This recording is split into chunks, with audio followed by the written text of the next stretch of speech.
Hello programmers. स्वागत करता हूं मैं आप सभी का मेरे यूट्यूब चैनल तरुण सर पर। तो गाइज, आज इस वीडियो में मैं आप लोगों को जावा में यूज़र डिफाइंड फंक्शंस को सेकंड टाइप से क्रिएट करना सिखाऊंगा। जो सेकंड टाइप है बेसिकली वो हमारे पास है with argument without return value. तो आइए गाइज देखते हैं इस टाइप के फंक्शंस कैसे बनाते हैं, क्या होते हैं, कैसे उन्हें हमें लिखना है। Let's see guys.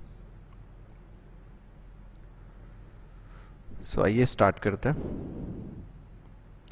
जो हमारा टॉपिक है that is function with argument without return value, यानी ऐसे फंक्शन जिनमें आर्ग्यूमेंट हो या पैरामीटर हो लेकिन रिटर्न टाइप ना हो, रिटर्न वैल्यू ना हो। In this type of function we perform calculations output in the function definition body. इस तरह के जो फंक्शन है इसमें हम इनपुट का काम नहीं करते हैं एक्चुअली, इनमें केवल कैलकुलेशन और रिजल्ट जो है उसे प्रिंट कराने का काम हम लोग करते हैं। The values on which function operates are provided as the parameter और arguments। वो वैल्यूज जिन पे फंक्शन अपने काम को परफॉर्म करता है वो एज ए आर्ग्यूमेंट या एज ए पैरामीटर फंक्शन पर भेजी जाती हैं। हमने देखा था कि जावा में हमारे पास फंक्शन की डेफिनेशन होती है और फिर हम उसको कॉल करते हैं। तो जो डेफिनेशन का सिंटैक्स है वो इस तरह से है। सबसे पहले हम लिखेंगे वाइड, देन फंक्शन का नेम, और फिर ब्रैकेट्स में हम कुछ वेरिएबल डिक्लेयर करते हैं डेटा टाइप के साथ, उनको हम बोलते हैं आर्ग्यूमेंट। ये एक्चुअली वो वेरिएबल होते हैं जिनमें मेन फंक्शन से या फिर इस फंक्शन को कॉल करते समय हम वैल्यू भेजते हैं।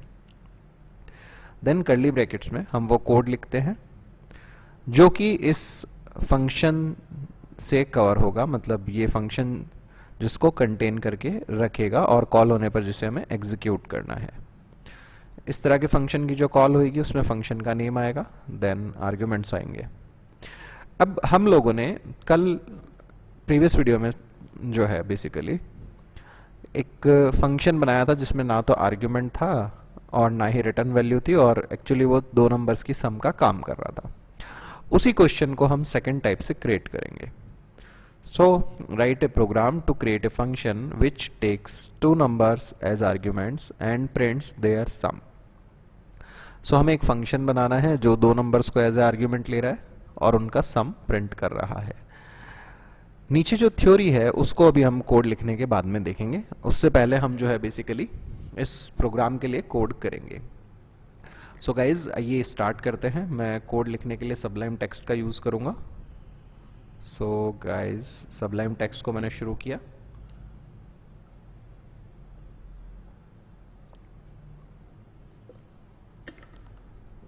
फाइन, सो सबलाइम हमारा शुरू हो गया है। अभी मैंने वाईटी फोल्डर पे क्लिक किया, राइट क्लिक, न्यू फाइल से न्यू फाइल ऐड करी और सम फन 2.java इस नाम से मैंने एक सोर्स फाइल बना दी। यहाँ मैंने सबसे पहले लिखा import java.util.scanner। स्कैनर क्लास को हमने इंपोर्ट किया। नाउ हमने क्लास बना दी sum fun 2। इसमें सबसे पहले हमने मेन फंक्शन बना दिया। मेन फंक्शन में हमने क्या किया बच्चों, स्कैनर का एक ऑब्जेक्ट बना दिया kb इक्वल टू, एंड इसे मेमोरी दे दी हमने। नाउ यूज़र को हमने मैसेज दे दिया system.out.print enter first number and int a बराबर हमने कर दिया kb dot next int. Fine guys, ऐसे ही दूसरी वैल्यू इनपुट लेने को हमने मैसेज दे दिया एंटर सेकेंड नंबर, एंड यहाँ पे बी में हमने वैल्यू इनपुट ले ली। अगर आप प्रीवियस वीडियो के प्रोग्राम से कंपेयर करोगे तो आप पाओगे वहाँ पे हमने मेन के अंदर स्कैनर बना करके इनपुट नहीं लिया था, बल्कि फंक्शन की डेफिनेशन में इनपुट लिया था। यहाँ पे हम मेन में स्कैनर बना करके इनपुट ले रहे हैं। ऐसा क्यों कर रहे हैं? ऐसा इसलिए कर रहे हैं बच्चों हम लोग क्योंकि हमने अभी जस्ट थियोरेटिकली पढ़ा है। क्या पढ़ा है हमने कि जो इनपुट का काम है बेसिकली, ये देखिए जो वैल्यूज़ हैं जिन पे फंक्शन काम कर रहा है वो एज ए पैरामीटर आती है, यानी मेन में हम इनपुट लेकर के यहाँ पे भेजेंगे। फंक्शन जो है हमारा, जो एक्चुअल फंक्शन बनेगा उसमें केवल और केवल क्या होएगा, कैलकुलेशन और आउटपुट का काम होगा। सो यहाँ पे मैंने बनाया स्टैटिक वाइड सम टू नाम से बना दिया, फाइन गाइज। और यहाँ मैंने दो पैरामीटर्स रख दिए, एक्स और वाई, पैरामीटर बोल दो, आर्ग्यूमेंट बोल दो। नाउ एक मैंने रखा sum equal to X plus Y, ये कैलकुलेशन हो गई हमारी। एंड देर आफ्टर हमने system dot out dot println का यूज़ किया और यहाँ पे हमने प्रिंट करा दिया the sum of plus X and plus Y is plus sum. Fine guys, इसको हम यहाँ पे प्रिंट करा दे रहे हैं। नाउ मेन में हमने क्या करा, इस सम को कॉल किया, ए और बी की वैल्यूज हमने यहाँ से सेंड कर दी। तो ए की जो वैल्यू है जब सम कॉल होगा वो एक्स में आ जाएगी और बी की जो वैल्यू है वो सम कॉल होने पर वाई में आ जाएगी। देन सम कैलकुलेट होगा और उसके बाद सम प्रिंट हो जाएगा।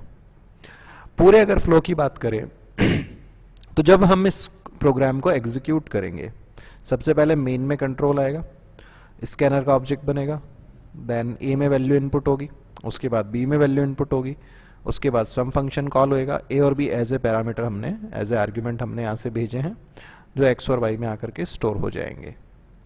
Fine guys, let's run this. So मैंने राइट क्लिक किया, ओपन कंटेनिंग फोल्डर।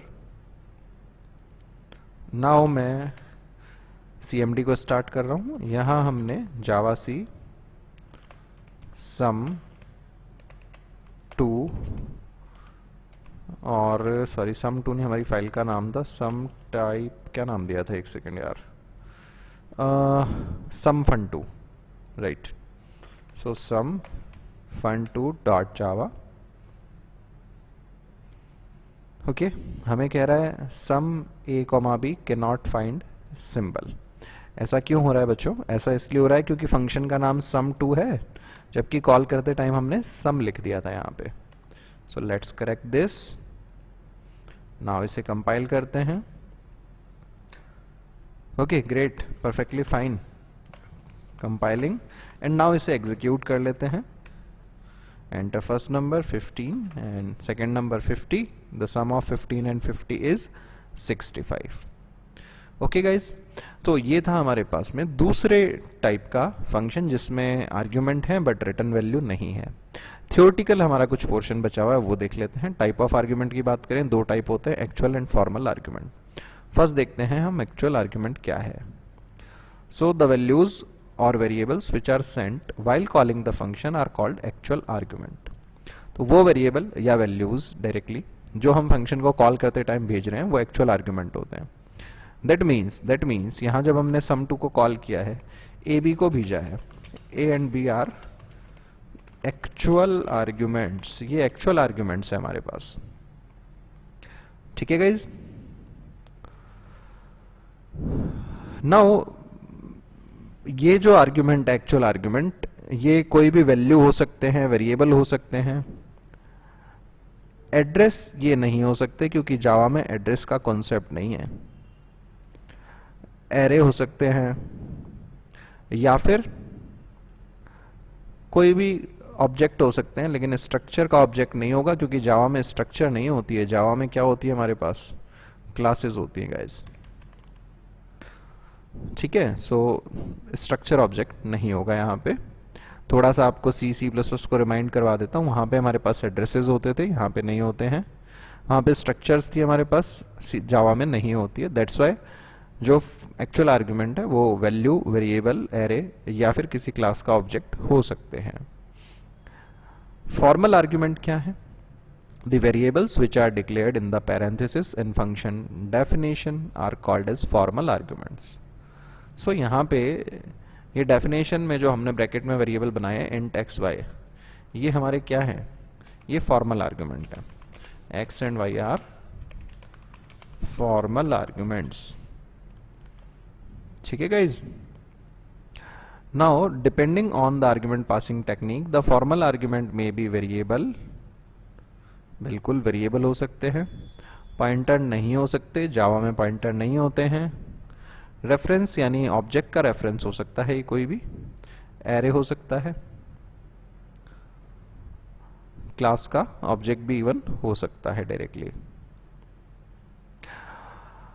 एक बात और जो ध्यान रखनी है, the name of formal argument and name of actual argument may be same और डिफरेंट।